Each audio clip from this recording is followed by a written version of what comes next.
I'm noticing there's a bit of a theme going on with my videos these days. Hello everybody, Master Bucks here. Welcome to another FIFA 22 career mode video. And welcome again to something kind of similar to what I did a few days ago. One of the last videos that I made was me putting together a team of 18-year-old wonder kids to go on and win the Champions League. Well, something a little bit similar here today. I have gone ahead and made every player in FIFA 22 18 years of age. Cristiano Ronaldo here, 18 years old. Bruno Fernandes here, 18 years old. You got Pogba, you got Sancho, it doesn't matter. Every single one of these players in the Premier League is 18 years of age. We haven't touched things like overall or potential or anything like that, but with dynamic potential at play, I get the feeling we're about to see some very interesting players take off in their careers. I mean, hell, we've given Cristiano Ronaldo another lease at life. He's got another 20 years left in the tank now that we've done this for him. And in case you were wondering, surely he hasn't made every player in the Premier League 18. No, yeah, I have. If you look for any player in this career mode that is over the age of 18, you will have no luck. Every single player is 18 years of age in the Premier League. I mean, just search and see who we've got, for crying out loud. Look at this.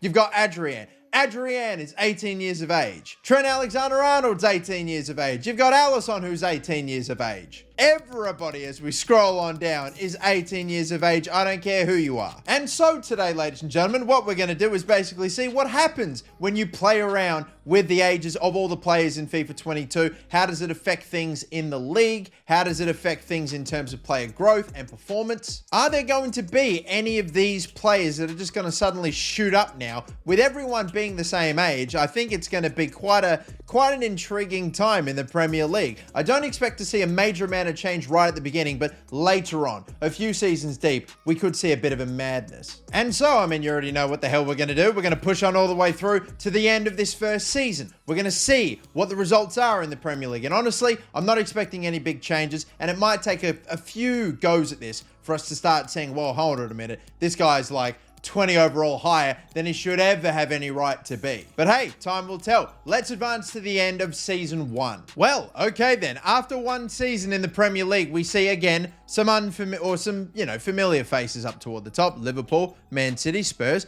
But there are some players that have, there are definitely some teams that have really gone quite wild here, like Leicester City nearly doing it again, nearly winning the Premier League again. Wolverhampton Wanderers up in 5th, that's not too bad for them. West Ham in 8th, pretty impressive, but then again, they kind of did something similar to that last season. Arsenal in 9th place as we scroll on down. Everton have maybe not done too great. Brentford, Burnley, Newcastle, I mean, disappointing stuff there, but really, not a super crazy amount of movement. You've just got one or two clubs that have had pretty good seasons and maybe one or two that have had a couple of stinkers by their standards. You have got Mo Salah on top of the goal scoring here with 30 goals in 38 matches, which again, he's on track for. You got Ronaldo with 22 in 38. He could possibly do that this season as well. I think he might just get above 20 goals in the Premier League this season, possibly there. Mane with 21, yeah, possibly. Maddison with a decent hefty amount of goals. Aubameyang, Lukaku, Kane. These are actually very realistic numbers. I mean, Maddison, if he got firing, it could happen. But yeah, wow, this is actually not too bad. And just looking at the starting 11, in terms of overall, you can already see players growing that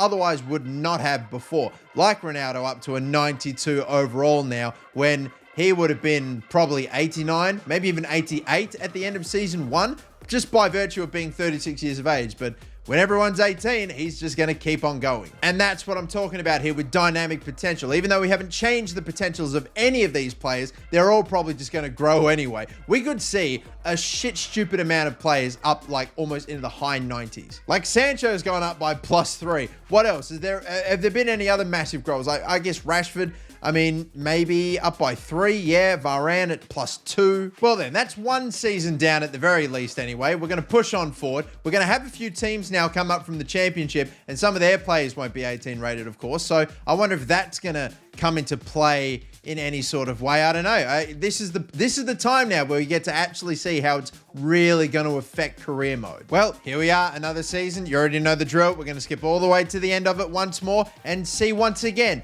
if we've got players like Cristiano Ronaldo that are still going to keep growing, even though they would have been 85 maybe minimum by the end of this second season. Hell, they could be 93, 94. What are we going to see? I'm going to have to look more specifically at other players' overalls. I'm going to keep in mind specifically a lot older players that would have been dropping off and see what they are at the end of the season, as well as, of course, things like stats and the Premier League table. Okay, people, we are back again. Premier League Season 2, and it's City that just again edge out over Manchester United like they have done in the past. Liverpool 3rd, Spurs 4th, Chelsea 5th. If anything, the table kind of looks a little bit more, I don't know, maybe a little more realistic. Of still, of course, Arsenal in 9th, just like they were last season. They cannot finish anywhere but 8th or 9th right now. The teams that I swear got promoted aside from Fulham are going straight back down. West Brom and Sheffield, and Watford were the other ones. But yeah, like not again a crazy amount of movement in the Premier League. And then again, stat-wise, you do see some big transfers, but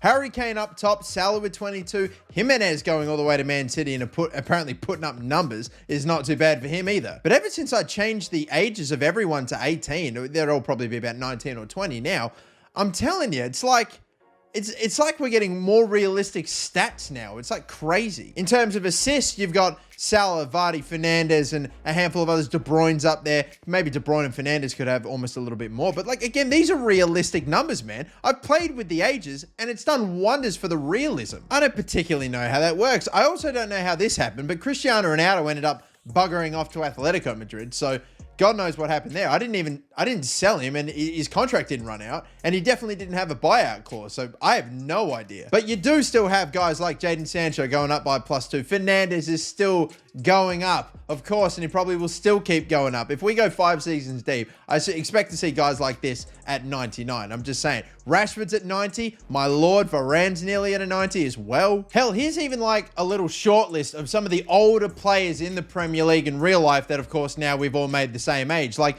Hugo Lloris, Thiago Silva, N'Golo Conte, and Kevin De Bruyne. We're seeing very little movement in. So I don't know how long it takes for their dynamic potential to sort of kick in a little bit. You may have already noticed too that Thiago's already gone off to Real Madrid now. But I think honestly, you know what I might do? I might actually simulate 5, or maybe not 5 seasons, but to season 5 in this career mode. What year would that be? If this is 2023, then that would be 2026. I'm going to go all the way to 2026. That would have every single player in the Premier League about 23 years of age. And by then, I'm sure we will then start to see real big significant changes. And who knows, the league could be shaken up quite a fair bit. Well, we've done it. We've gone ahead and we've advanced to 2026, 5 seasons deep into career mode. And if you take a look at the table, you will notice already a bit of a wild one. Yes, we did move to Arsenal. Man City, Chelsea, Spurs, Liverpool up the top. All right, fine. We've still got a handful of the big clubs that have still been able to maintain their position.